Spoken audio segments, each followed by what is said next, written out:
Good day and welcome back to the channel. Nigeria 2, Algeria nil. The Super Eagles fly high.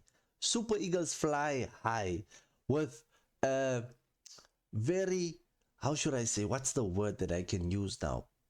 A very classy and well-rounded performance from the Super Eagles. Algeria had no answer. Algeria had no answer to this Super Eagles team, to this Nigeria team today. From the back to the front, you could see the Nigerian team. Everyone is working towards a goal. Everyone is focused and everyone takes accountability and responsibility for what they do on the pitch. And what the media tried to do with Victor Osimhen in the previous game, I think it was against Mozambique, where he had an altercation with Lukman. That is under the rug. Did we not see what Osimhen did today? He scored a goal and he had an assist. Unselfish play. You can see Victor Osimhen is a type of character that wants to win. He almost reminds me of Ronaldo. He wants to win. He wants the team to succeed, and sometimes that emotion boils over to your teammates, where you try and motivate them because you have that fire in you and it boils over. So don't always listen to what the media is always fishing, because they are trying to make sales, they are trying to get their relevancy up. But what a performance from the Super Eagles today. Algeria had no answer. They had no answer. Let's look at the stats of this game today. We had Nigeria is ranked 38th and Algeria is ranked 34th. Osimhen scoring in the 47th minute with Adams in the 57th minute. But before we get to the goals, we need to first talk about the team and just look at this team. I mean, everyone was performing accordingly. This is the guy that gave the assist. Bruno on the left hand side, the left back, 26-year-old. Assists 1, total shots 1. He was driving down the pitch. He was always on that overlap. And defensively, he was very, very, very much solid. And Didi just being there, being a presence in the midfield, controlling the ball and then giving the ball out to Iwobi. Iwobi, the one that's linking up play between the defensive side and the attacking side, always giving those through balls, trying to give those, those passes, crossfield passes, changing play from the one side of the pitch to the other side of the pitch. And then you have Onyeka also here, just also being composed, being a substitute to Ndidi, on the right hand side, making sure that no other ball comes through here on the right hand side, guys. And Calvin Bassey and Ajayi, two solid defenders. Bassey showing me that I haven't been watching enough of Fulham in the Premier League. Bassey showing me that I should actually watch Fulham's games, because Bassey is a character, man. He is a character, and he is playing for the jersey. You can see Bassey is playing for the jersey. Lukman is Lukman. You just need to look at him, and he's Lukman, and he does things on the pitch. And then, of course, the leader himself, Osimhen, the guy that makes this team like win games. Not makes this team win games, but half a chance, any moment in front of goal, he will put it in the back of the net. And he provided an assist today for Adams. Adams, quality player. You can see he's very much a quality player, but he should have had a hat-trick.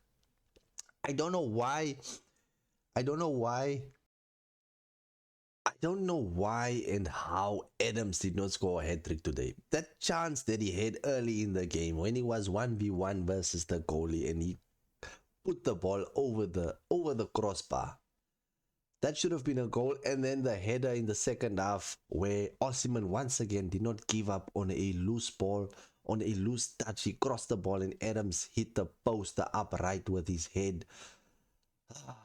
Adams, his goal that he scored was composed, which shows once again that he should have scored the other. Why wasn't he also composed during the other two situations? But anyways, job done, job done. Algeria, we can say Maza was subbed, Zaruki was subbed, Mahrez was nowhere in this game. Bruno had all the answers. All Mahrez was in Bruno's pocket the whole game, basically. You can see there was nothing Mahrez could do today. But overall, what I can say, the difference between these two teams, if you had to put it in perspective, is that Nigeria wanted it more. They wanted it more. They want to rectify history.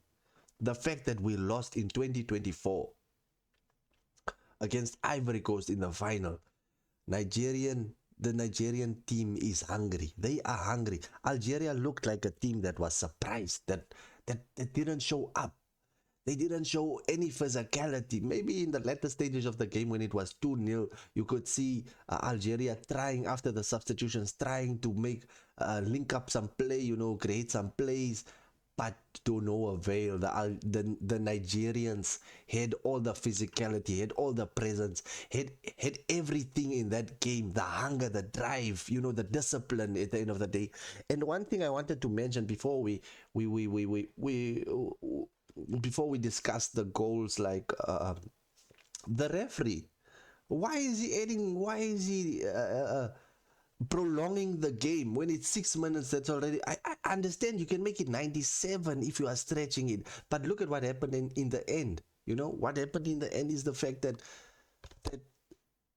the players got agitated because Nigeria wants the game to be the whistle to be blown, and the Algerians are trying to be ill-disciplined now and trying to get a send-off. So I don't know if the ref wanted the everything, the spotlight to be on him, but he should have just blown the whistle. 2-0, 96 minutes played. What more do you want, Mr. Ref? Just blow the whistle. No one will even bother you and asking you, why didn't you add another minute? The game is done and dusted, Mr. Ref. So yeah, well done to Nigeria. Well done to Algeria for showing up. But today, you just did not do enough against a hungry Nigerian side. The goals, like I said, was the cross from Bruno. The cross from Bruno, the guy that put Mahrez in his pocket. What a cross. And Osimhen in the air, 1-0, and the momentum keeps on going. What a pass for the second goal. The pass from Iwobi won't be talked of much, but he passes the ball into Osimhen. Osimhen always alive and awake in the front line to receive the ball, to make the run.